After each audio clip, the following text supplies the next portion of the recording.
শুভ সকাল প্রিয় বন্ধুরা, তোমরা সকলে কেমন আছো? আশা করছি প্রত্যেকেই খুব ভালো আছো। তোমাদের ভালোবাসা ও আশীর্বাদে আমরাও প্রত্যেকে বেশ ভালো আছি।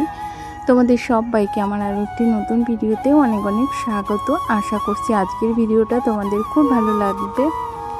আর সবাইকে শুভ দীপাবলির অনেক শুভেচ্ছা। আজকের বারটা কিন্তু সোমবার, আর আজ কিন্তু কালী পুজো। আর আমি দেখো এখন ওই সকাল 10টা মতো বেজে গেছে। সকালবেলা স্নান টান করে আগে পুজোটা করে নিলাম ঘরের, তারপরে রান্নাটাও করে নিয়েছি অফ ক্যামেরায়। কিন্তু এখন আবার এই যে আলুটা আমাকে ভাজতে হবে। আর আজকে সকালে দেখো রান্না করেছি পটল ভাজি, তার সঙ্গে ডালের বড়া করেছি আর করেছি ডাল। আর আমাদের বাড়িতে এখন কিন্তু সবারই খাওয়া হয়ে গেছে, শুধু বাকি আছে আমি খেতে। আর আমিও খাবো, কিন্তু মেয়েকে খাওয়াতে গেলাম। আমার মেয়েটা এখন যেগুলো রান্না করেছি ওগুলো একটাও খাবে না। ও বলছে ওকে একটু আলু ভেজে দিতে। তাই দেখো এই যে আলুটা কুটে নিয়েছি, এখন কিন্তু এই যে আলুটাও ভেজে নিলাম। তারপরে মেয়েকেও ভাতটা খাইয়ে দিলাম। তারপরে দেখো আমার জন্য আমি ভাত বেড়ে নিয়েছি। তারপরে আমিও কিন্তু ভাতটা খাওয়া দাওয়া করে নিয়েছি। আর এখন এই যে প্রায় 11:30 মতো বেজেছে। আর আজকে যেহেতু খুব সকালে ঘুম থেকে উঠেছিলাম, অনেকটা সকালে ঘুম থেকে ওঠার ফলে কি হয়েছে, সমস্ত জামা কাপড়গুলো কেচে দিয়েছিলাম। সকালে জামা কাপড়গুলো কেচেই কিন্তু ঘরের পুজোটা করেছিলাম। আর এর মধ্যে কিন্তু এই যে জামা কাপড়গুলো সমস্তটাই কিন্তু শুকিয়ে গেছে।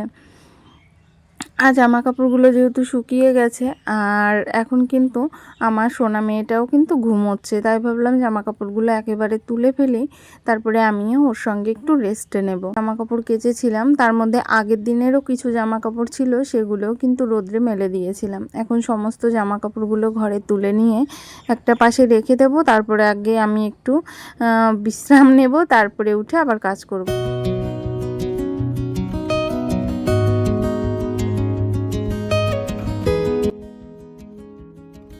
শুভ বিকাল, আবারও চলে এলাম তোমাদের সঙ্গে গল্প করতে। আর এখন কিন্তু বিকাল ওই 4টের একটু বেশি বেজে গেছে। আর আমিও কিন্তু ঘুমিয়েছিলাম। তারপরে ঘুম থেকে উঠে চোখে মুখে জল দিয়ে, আর এই দেখো এই চুড়িদারটা কিনেছিলাম, কিন্তু এই চুড়িদারটা না অনেকটাই খাপাতে হবে। আর ঘরেই ছিল, তাই ভাবলাম যে খাপিয়ে রাখি, কোথাও যাওয়ার সময় হলে যদি আবার পরতে মন চায় তখন আবার পরতে পারবো না, যেহেতু অনেকটাই ঢিল আমার গায়ে।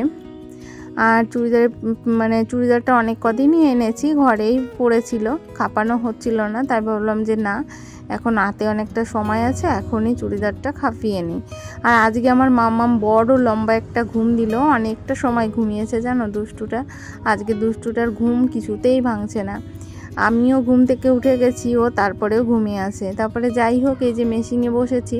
আর চুড়িদারটা মারতে বসে না অনেকটাই ঝামেলা হচ্ছিল মেশিনটা, যেহেতু দেখবে মেশিনে ঠিকঠাকভাবে কাজ না করলে না, মেশিনটা ঠিকঠাকভাবে চলে না। যেহেতু অনেক দিন মেশিনে সেভাবে বসি না, আর তেলও দেওয়া হয়নি, ওই জন্য মেশিনটা ঠিকভাবে চলছে না। তবে যাই হোক, অবশেষে এখন কিন্তু বেশ ভালোই চলছিল। তারপরে পুরো প্যান্টটাও সেলাই করে নিলাম, তার সঙ্গে চুড়িদারটাও মারা হয়ে গেছে আমার। আর তারপরে মাম্মামকে ওঠাবো, মাম্মামকে উঠিয়ে আবার মাম্মামকে খাওয়াতে হবে, যেহেতু দুপুরবেলা খেয়ে ঘুমিয়েছে, এখন অনেকটা সময় ঘুমিয়েছে, এখন কিন্তু ওর খিদে পেয়ে যাবে।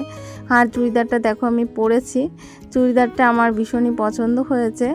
আর আমি পরে তোমাদেরকে এক ঝলক একটু দেখালাম বাইরে এসে। ঘরের মধ্যে কারেন্ট ছিল না, তারপরে কিন্তু মাম্মামও উঠে গেছে, আর মাম্মামকে উঠিয়ে দিয়েছি। আর তারপরে আমি এই যে চুড়িদারগুলো এখন ভাঁজ করে নিচ্ছি। আর যেই জামা কাপড়গুলো দেখেছিলে দুপুরবেলা এনে ঘরে রেখেছিলাম, সমস্তটাই কিন্তু বিছানার উপর আছে। এখন সমস্ত জামা কাপড়গুলো ভাঁজ করে নেব, কিন্তু তার আগে মাম্মামকে আবার খাইয়েও নিয়েছি। আর মাম্মামকে ভাতটা খাইয়ে দিলাম। এখন আবার মাম্মামকে ওর দাদাভাই নিতে আসছে, বলছে ও আজকে তো কালী পুজো, আর আমাদের পাড়ায় একটা পুজো হচ্ছে, সেখানে যাবে। তাই মাম্মামও আমাকে খুব বায়না করছে যে মা আমাকে রেডি করিয়ে দাও, আমি দাদার সঙ্গে ঘুরতে যাব।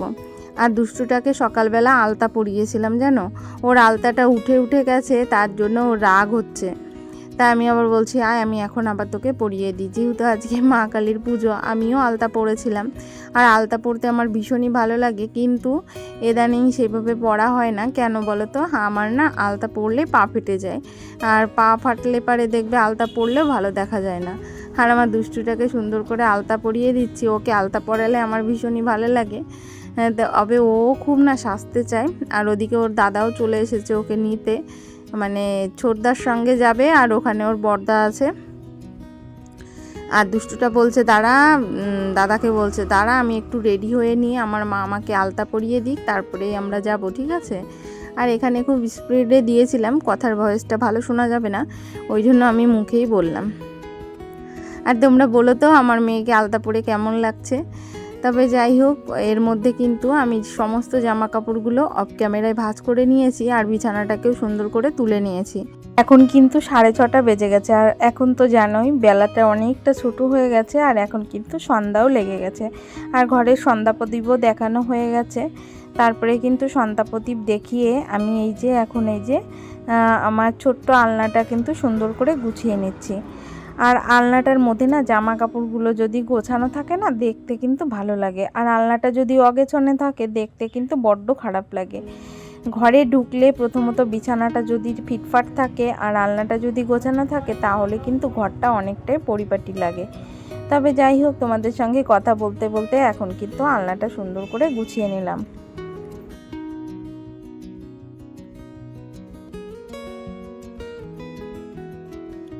তারপরে তোমাদের বললাম না, আমাদের পাড়ায় যেহেতু কালী পুজো হচ্ছে, সেখানেই আমি যাব। আর আমি কিন্তু শাড়ি পরে সবসময় কাজ বাজ করতে পারি না, আমি সকালবেলা পুজোটা করার পরেই কিন্তু শাড়িটা খুলে রেখেছিলাম, ওই জন্য এখন এই যে আবার ওই শাড়িটাই পরে নিয়েছি। ভাবলাম আর একটা শাড়ি বের করব, এই সাদা সাদা মানে লাল পেড়ে শাড়িটাই পরে যায়, আর এই শাড়িটা আমার বেশ ভালোও লাগে। তারপরে দেখো আমি একটু সিঁদুরও পরে নিলাম, যেহেতু সকালবেলার দিকে সিঁদুরটা পরেছিলাম, কপালে মনে হচ্ছিল একটু কম কম, তাই এবার একটু পরে নিলাম। আর এখন কিন্তু আমি আমাদের পাড়ার ঠাকুরটাকে দেখতে যাব, আর তার সঙ্গে একটু প্রসাদও এনেছে ছেলের বাবা, প্রসাদটা দিতে যাব। আর আমার সঙ্গে আমার মেয়েও যাবে। আর তোমরা তো দেখেছো বিকালবেলার দিকে মেয়েকে রেডি করে দিয়েছিলাম, আর আমার মেয়ে কিন্তু এখনও ওই মন্দিরেই আছে। আর এই দেখো মায়ের পুজোর সমস্ত ভোগ সাজানো হয়ে গেছে।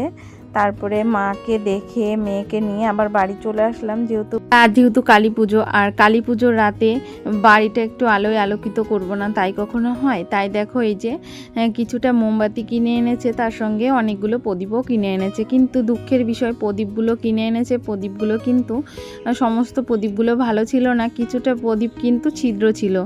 আর খোকার বাবা বুঝতে পারেনি, মানে কিছুটা ছিদ্র প্রদীপও এনেছে, সেই ছিদ্র প্রদীপগুলোর আগে ফেলে দিলাম। আর তারপরে যেগুলো ভালো প্রদীপ ছিল সমস্ত প্রদীপগুলোই কিন্তু আমি এই যে ধরিয়ে দিয়েছি, তার সঙ্গে কিছুটা মোমবাতিও এই যে জ্বালিয়ে দিয়েছি। আমার বাড়িটা কেমন লাগছে প্রত্যেকে কমেন্ট করে বলো, আমার কিন্তু ভীষণ ভীষণ ভালো লাগছে। আর এই কালী পুজোর রাতে যখন মোমবাতি ধরানো হয় না, আমার এই দৃশ্যটা ভীষণ ভীষণ ভালো লাগে, মানে বাড়িটা আলোয় আলোকিত হয়ে ওঠে, ভীষণই ভালো লাগে। আমি আর আমার ছেলে মিলেই এই প্রদীপগুলো ধরিয়েছি, মোমবাতিগুলো। আর প্রিয় বন্ধুরা, আজ কিন্তু সকাল থেকেই ভিডিওটা শুরু করেছি, আর রাত কিন্তু এখন 8টা বেজে গেছে। আর দেখো আমি কিন্তু বাড়িটা সাজিয়েছি মোমবাতি আর প্রদীপ দিয়ে। আর প্রত্যেকে কমেন্ট করো আমার বাড়ির ভিউটা তোমাদের কেমন লাগছে, আর অবশ্যই প্রত্যেকে এইভাবে আমার পাশে থেকো। আর যদি কোনো নতুন বন্ধু আমার চ্যানেলে ভিজিট করো, তাহলে তাদেরকে বলবো অবশ্যই চ্যানেলটিকে সাবস্ক্রাইব করে দিয়ে আমার ছোট্ট পরিবারের পাশে থেকো। আর যারা অলরেডি সাবস্ক্রাইব করেছো, আমার পাশে আছো, তোমাদের সবাইকে অসংখ্য অসংখ্য ধন্যবাদ। প্রত্যেকে এভাবে পাশে থেকো। সবাইকে টাটা।